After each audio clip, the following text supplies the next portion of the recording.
Oke, sekarang kita lanjut ke materi. Apa sih latar belakang organisasi PBB? Perserikatan Bangsa-Bangsa atau yang disebut PBB adalah sebuah organisasi internasional terbesar di dunia. Organisasi ini diikuti dan memiliki anggota sebanyak 193 negara atau hampir seluruh dunia. PBB merupakan sebuah organisasi yang dibentuk untuk menaungi seluruh negara di dunia yang memiliki visi atau tujuan yang sama. PBB ini dikenal dengan nama United Nations yang disingkat menjadi UN. Pada awalnya, organisasi kenegaraan ini pertama kali muncul setelah adanya Perang Dunia II. Saat itu, PBB dibentuk dengan tujuan guna mencegah konflik antar negara dan agar perang besar yang serupa dengan Perang Dunia II tidak lagi terjadi. Sebelum PBB berdiri, sebelumnya ada Liga Bangsa-Bangsa atau LBB. Namun, organisasi tersebut dibubarkan karena tidak mampu mencegah adanya perang. Tak lama dari itu, untuk mengganti LBB, PBB pun didirikan pada tanggal 24 Oktober 1945. Sebutkan struktur organisasi PBB. Tugas PBB adalah menjaga keamanan internasional dan melindungi hak asasi manusia. Tidak hanya itu, PBB yang bertugas untuk menyalurkan bantuan kemanusiaan dan menegakkan hukum internasional. Adapun struktur organisasi PBB yaitu Majelis Umum. Majelis Umum PBB merupakan badan seluruh anggota PBB. Saat ini jumlah anggota PBB sebanyak 193 negara. Seluruh anggota PBB setiap bulan September mengadakan pertemuan di markas PBB di New York. Dewan nomor 2, Dewan Keamanan. Mengutip buku Ilmu Pengetahuan Sosial SMP kelas 9 2018, Dewan Keamanan merupakan bagian yang bertugas untuk memastikan keamanan dan perdamaian dunia. Ada 5 anggota tetap dan 10 anggota tidak tetap Dewan Keamanan. Nomor 3, Mahkamah Internasional. Mahkamah Internasional merupakan badan yudisial PBB yang berlokasi di Den Haag, Belanda. Tugas utamanya adalah menuntaskan sengketa hukum yang diajukan oleh negara anggota PBB.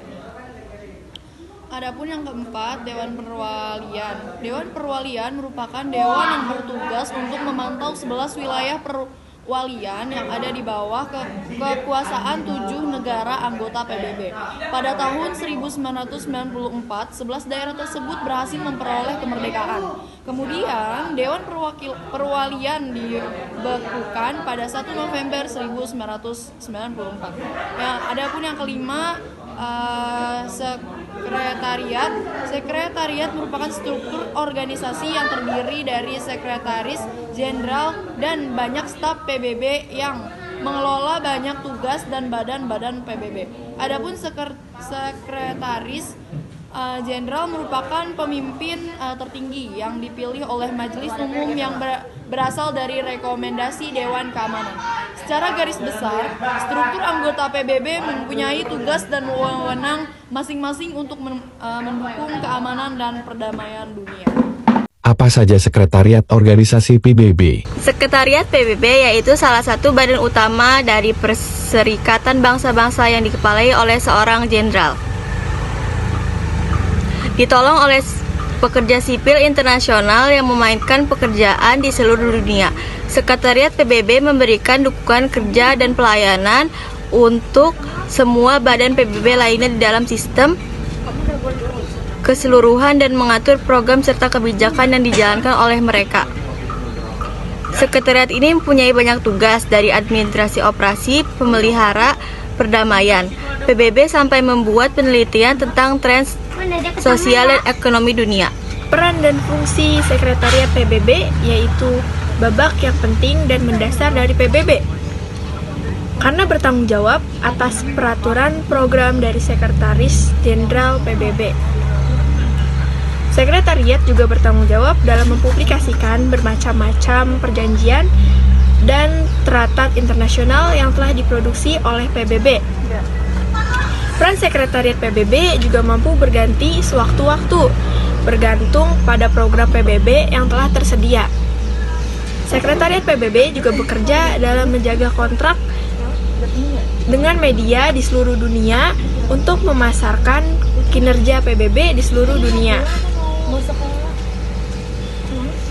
Hal ini biasanya diterapkan melewati pengorganisasi konferensi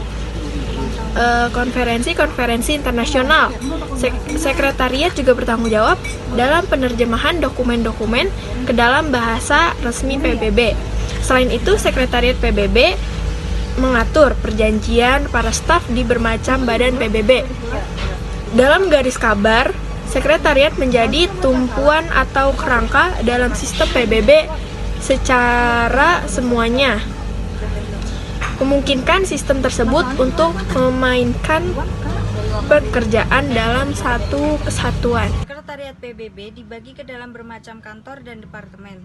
Kantor Eksekutif Sekretaris Jenderal Kantor Pelayanan Pengawasan Internal PBB atau OIOS, Kantor Urusan Hukum PBB atau OLA, Kantor Koordinasi Urusan Kemanusiaan PBB atau OCHA, Kantor Komisaris Tinggi PBB untuk Hak Asasi Manusia atau OHCHR, Kantor Komisaris Tinggi PBB untuk Pengungsi atau UNHCR, Kantor PBB Urusan Narkoba dan Kejahatan atau UNODC, Kantor Perwakilan Tinggi PBB untuk negara terbelakang, negara mengembang terkurung daratan, dan negara mengembang kepulauan kecil atau OHRLLS. Departemen Urusan Politik PBB DPA, Departemen Manajemen PBB DM, Departemen Operasi Pemeliharaan Perdamaian PBB DPKO, Departemen Dukungan Lapangan PBB DFVS, Departemen Urusan Ekonomi dan Sosial PBB Desa, Departemen Manajemen Konferensi dan Majelis Umum DGACM, Departemen Informasi Publik PBB DPI,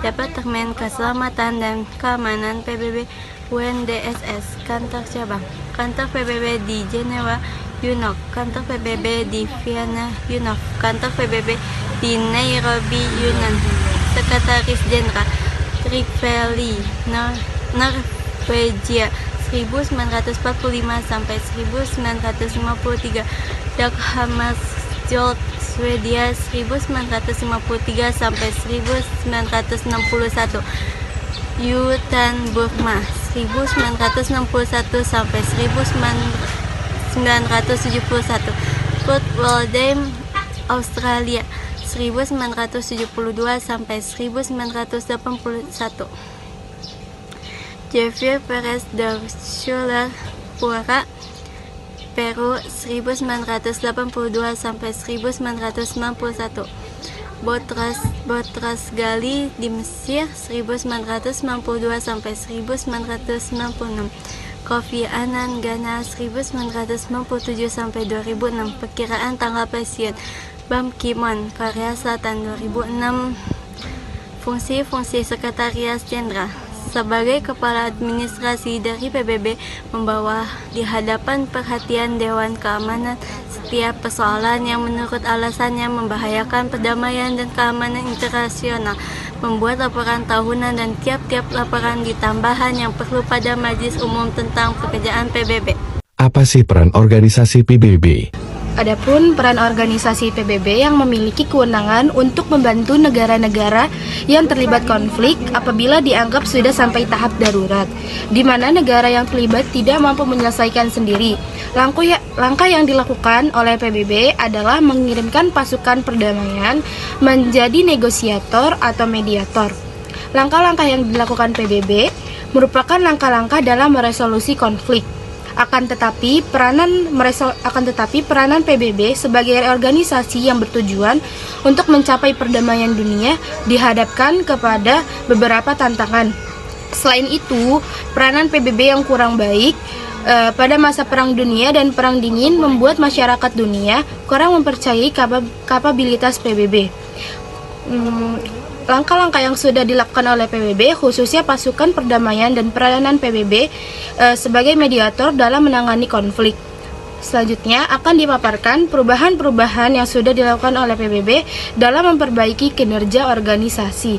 Terakhir akan dipaparkan tantangan dan prioritas PBB dalam usaha untuk meresolusikan konflik dan menjaga perdamaian dunia.